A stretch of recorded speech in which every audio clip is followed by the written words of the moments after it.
আমাদের ক্রয় করা জমি আমাদের কাছ থেকে জোরপূর্বক করে দখল করে নিতে চায়। দখল করে নিয়ে আমাদেরকে মারধর করে বাড়ি থেকে বের করে দেয়। রিদম এবং আনন্দ আমাদেরকে বাড়ি করে দিয়ে ওরা বাড়িঘর দখল করে নিয়ে আমাদের ঘর বাড়ি লুট করে নেয়। আমাদের দুটো গাভী গরু দুটোও লুট করে নিয়ে গেছে, ছাগল সহকারে, মুরগি টুরগি সব সহকারে। আমি তার বিচার চাই। জমি কিনছি, সেই জমিতে পিলার করতে গেছে, সেই পিলার নিয়ে তারা যে বলছে যে এখানে পিলার না, তাই নিয়ে গন্ডগোল করে সবু দাদা আগে আমার শ্বশুরের মারে, আর রেদন আমার শ্বশুরের ধরে, তারপর আমার হাজবেন্ড কী করছে তাই তাই সবু গর্তে পড়ে গেছে, বলছে যে সবুরে মারছে।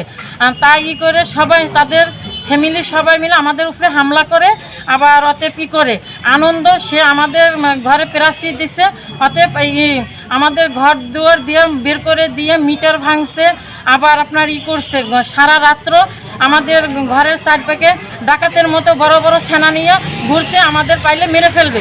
আবার করছে যে আমরা 99 নাম্বারে আমরা সাহায্যের জন্য সহযোগিতার জন্য করছি, তারা আমাদের কোনো সহযোগিতা করে না। আমার বাড়িঘর দুয়ার দখল করছে এবং ইটের প্রাচী দিয়ে আমার ঘাটা ঘুরে সব বন্ধ করছে। আমার হুমকি দিয়ে বাড়ি থেকে বাইকে দিচ্ছে। রেদম আমার গরু নিয়ে গেছে 2টা, ছাগল নিয়ে গেছে 3টে, হাঁস মুরগি মিলিয়ে নিয়ে গেছে 20টে। আমাকে হুমকি দেয় মারার জন্যে।